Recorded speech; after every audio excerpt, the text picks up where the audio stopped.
할렐루야, 반갑습니다. 오늘 또 여러분들과 함께 새만나 새벽에 만나는 나의 하나님 18번째 이사야서 6장 1절에서 13절의 말씀을 가지고 함께 만나고자 합니다. 이 교회는 어찌됐든 생명을 잉태하는 곳이 교회다라는 것을 다시 한번 경험하게 되는 것이 사실입니다.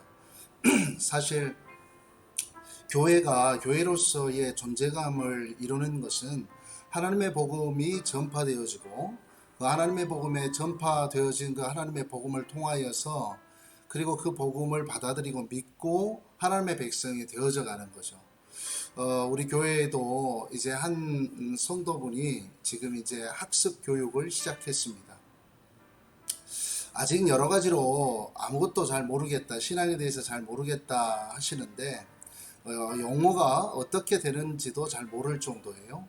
그런데 이제 교회 예배를 하나 둘씩 참여하면서 그러면서 한 번 두 번씩 참여하면서 완전히 그 삶에 대한 고백들이 달라지는 거고, 이제는 이 신앙에 대해서, 기독교에 대해서, 그리고 성경에 대해서, 하나님에 대해서, 예수님에 대해서 알기를 원하는 그러한 마음들이 그의 마음 가운데 생겼다는 거예요. 그래서 집 근처에 그 카페에 찾아가서 이제 어떻게 설명도 하고 같이 이제 교육할 수 있는 프로그램도 깔고 이제 온라인으로도 이제 그 학습 교육을 진행을 할 텐데 그러한 시간들을 가졌습니다. 생명의 잉태는 다른 그 어떤 것보다도 하나님께서 우리에게 부여해 주신 가장 큰 기쁨 중에 하나인 것 같습니다. 여러분들은 어떠한 삶들을 살아내고 있고, 또한 교회가 교회로서의 본질을 잃어버리지 않도록, 그리고 생명을 잉태하는 교회로서의 삶을 어떻게 존재케 하기 위하여서 우리는 어떻게 살아가고 있는지 다시 한번 생각하면서 나아갈 수 있는 그런 이 시간이 되었으면 좋겠습니다. 오늘 말씀은 이사야서 6장 1절에서 13절까지의 말씀인데요. 제가 이 말씀을 봤습니다. 우시야 왕이 죽던 해에 내가 본즉 주께서 높이 들린 보좌에 앉으셨는데 그의 옷자락은 성전에 가득하였고 서랍들이 모시고 섰는데 각기 6날개가 있어 그 둘로는 자기의 얼굴을 가리었고 그 둘로는 자기의 발을 가리었고 그 둘로는 날며 서로 불러 이르되 거룩하다 거룩하다 거룩하다 만군의 여호와여 그의 영광이 온 땅에 충만하도다 하더라. 이같이 화답하는 자의 소리로 말미암아 문지방의 터가 요동하며 성전의 연기가 충만한지라. 그때에 내가 말하되 화로다 나여 망하게 되었도다. 나는 입술이 부정한 사람이요 나는 입술이 부정한 백성 중에 거주하면서 만군의 여호와이신 왕을 배웠음이로다 하였더라. 그때에 그 서랍 중에 하나가 부젓가락으로 제단에서 집은 바 핀 숯을 손에 가지고 내게로 날아와서 그것을 내 입술에 대며 이르되 보라 이것이 내 입에 닿았으니 내 악이 제하여 졌고 내 죄가 사하여 졌느니라 하더라. 내가 또 주의 목소리를 들으니 주께서 이르시되 내가 누구를 보내며 누가 우리를 위하여 갈고 하시니 그때에 내가 이르되 내가 여기 있나이다 나를 보내소서 하였더니 여호와께서 이르시되 가서 이 백성에게 이르기를 너희가 듣기는 들어도 깨닫지 못할 것이요 보기는 보아도 알지 못하리라 하여 이 백성의 마음을 둔하게 하며 그들의 귀가 막히고 그들의 눈이 감기게 하라. 염려하건대 그들이 눈으로 보고 귀로 듣고 마음으로 깨닫고 다시 돌아와 고침을 받을까 하노라 하시기로. 내가 이르되 주여 어느 때까지니까 하였더니 주께서 대답하시되 성읍들은 황폐하여 주민이 없으며 가옥들에게는 사람이 없고 이 토지는 황폐하게 되며 여호와께서 사람들을 멀리 옮기셔서 이 땅 가운데에 황폐한 곳이 많을 때까지니이다. 그 중에 10분의 1이 아직 남아있을지라도 이것도 황폐하게 될 것이나 밤나무와 상수리 나무가 배임을 당하여도 그 그루터기는 남아있는 것 같이 거룩한 씨가 이 땅의 그루터기니라 하시더라. 사실 이제 그 5장까지 이사야서 5장까지의 말씀을 보면 항상 좀 답답한 면이 없지 않아 있었습니다. 과연 하나님께서 어떻게 이렇게 인간의 상황들, 처지들을 이렇게 다 꿰뚫어 보고 계실까? 뜨끔뜨끔 제 마음에 울려오는 그런 소리들도 참 많았습니다. 그러한 울림의 소리를 기꺼이 우리가 받아들이고 또 회개함으로 나아가야 될 텐데, 오늘 이사야서 6장의 말씀은 그러한 인간의 그 돌이키지 않는 모습을 바라보고 이제는 한 사람을 부르는 거예요. 이사야를 부르는데, 그 이사야를 통하여 하나님께서 결정하신 내용들을 이제 세상 사람들에게 전하고 이스라엘 백성들에게 전하지만, 그 전하여진 목소리를 이스라엘 백성들이 깨닫지 못하게 막으시는 겁니다.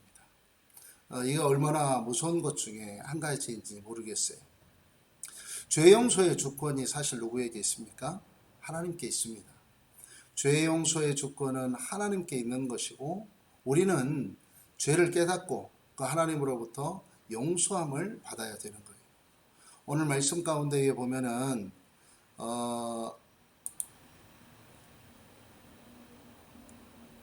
이 6절에 보십시오. 7절에 보십시오. 이제 이사야를 통하여서 이사야 선지자에게 그것을 내 입술에 대며 이르되 이것이 내 입에 닿았으니 내 악이 제하여졌고 내 죄가 사하여졌느니라 하더라. 이게 누구예요? 이게 스랍이 하는 거거든요. 그러니까 이 스랍 중에 한 명이 한다는 말은 무엇을 의미하냐면 하나님께서 하셨다라는 것을 말하는 겁니다. 그러니까 모든 주권은 누구에게 있습니까? 죄사함의 주권은 하나님께 있습니다. 그런데 이제 그래서 사람에게 죄를 고백한다고 해서 그 죄가 사하여지고 뭐 이렇게 될 수 있는 것이 아닙니다. 아주 잘못된 그런 신앙의 흐름들을 유지하고 이렇게 받아들이려고 하는 그러한 기독교의 모습들이 있는데, 이것도 잘못된 모습이라는 것이죠. 그러면서 그 죄가 사하여졌던 그 상황 가운데에 이사야 선지자가 반응을 합니다. 저는 오늘 이 부분에 집중하고 싶은 거예요.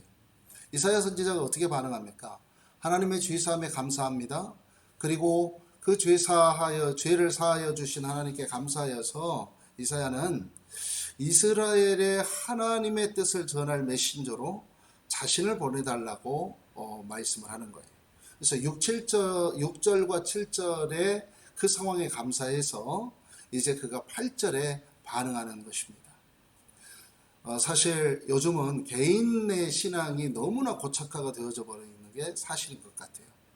개인의 신앙이 고착화되어 있다 보니까 남을 위하여서, 그리고 공적인, 그리고 공동체를 위하여서 이 복음 전파의 일들에 나서는 것, 이거 쉽지 않은 것 같습니다. 왜냐하면 그것은 희생이 필요하기 때문에 그래요.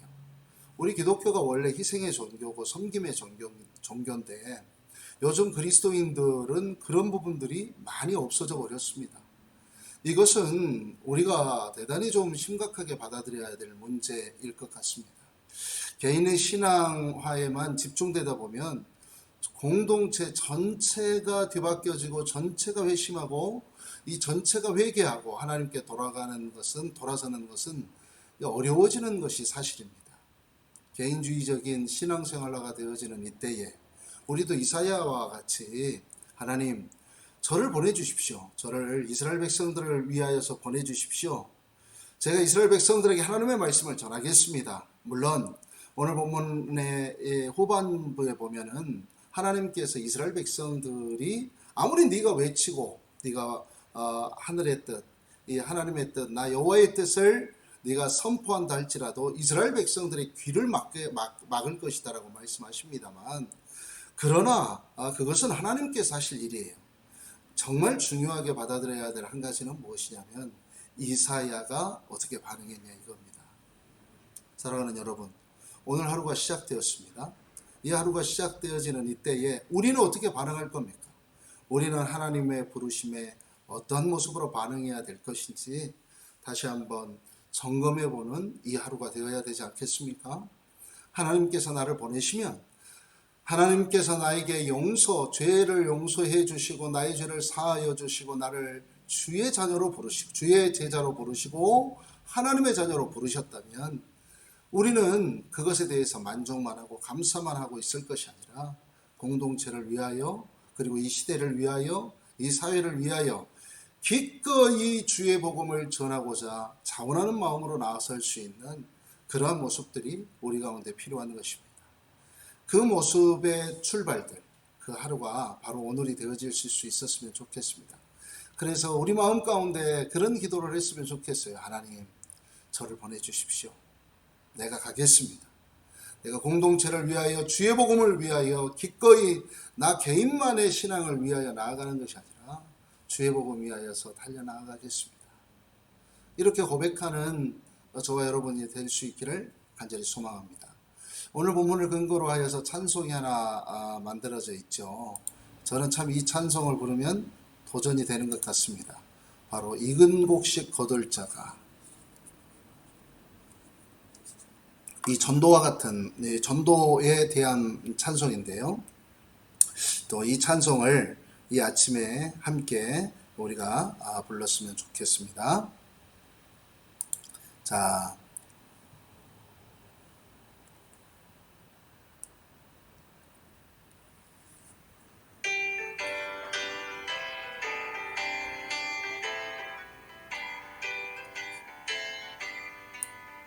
익은 곡식 거둘 자가 없는 이때에 누가 가서 거둘까?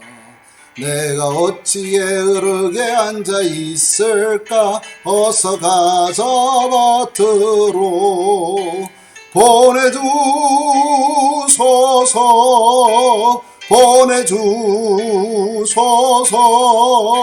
제단 섣불래 입술에 대니 어찌 주저할까? 주여 나를 보내주소서. 누가 두루 다니시며 일꾼 부르나 따르는 자 적도다.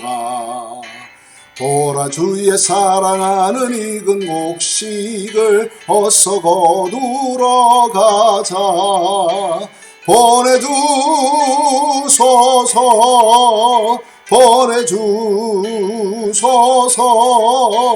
제단 섣불래 입술에 대니 어찌 주저할까? 주여 나를 보내주소서. 주가 나를 부르시니 언제 어디나 기뻐 가서 일하리. 주가 명령 내리실 때 능력 받아서 기뻐 거두리로다. 보내주소서.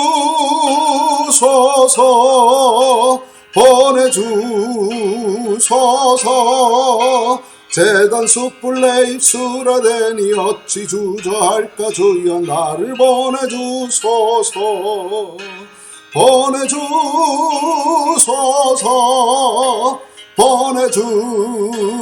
보내주소서. 제단 숯불내 입술에 대니 어찌 주저할까? 주여 나를 보내주소서. 아멘. 그렇습니다. 이런 마음을 가지고 오늘 하루를 살아내시길 바랍니다. 하나님께서 우리를 세상 가운데 보내셨습니다.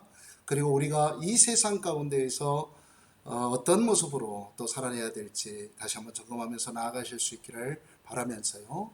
결단의 기도로 하나님 앞에 나아갑니다. 기도하겠습니다.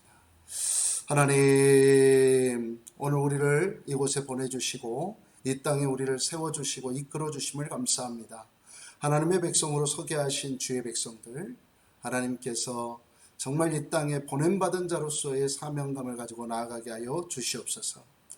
아버지, 수많은 세상의 사람들 개인의 신앙 관리에만 그리고 개인의 신앙하에만 힘을 쏟고 있는 이때에 하나님의 백성이라면 하나님 앞에 감사함으로, 구원해 주신 하나님 앞에 감격함으로 우리 공동체를 위하여서 또 이 사회를 위하여서 교회를 위하여서 귀하게 나아갈 수 있는 그런 이사야와 같은 마음들을 품게 하여 주시옵소서. 보내주소서. 나를 보내주소서. 그 후로 펼치실 일들은 하나님께 맡기는 것이고 그 주권을 하나님 앞에 올려드리는 것입니다. 우리는 하나님께 보냄받고 하나님 앞에 용서함 받고 하나님 앞에 쓰임받을 존재로 부름받은 것만으로도 감사하며 나아가는 이 하루의 시작이 되게 하여 주시옵소서. 주의 백성들 오늘 하루도 지켜 보호하여 주시기를 간절히 소망하며 예수 그리스도의 이름으로 기도하옵나이다. 아멘. 할렐루야. 오늘 하루도 힘내시길 바라고요. 그리고 개인 기도를 잠깐 하면서 나아가도록 하겠습니다.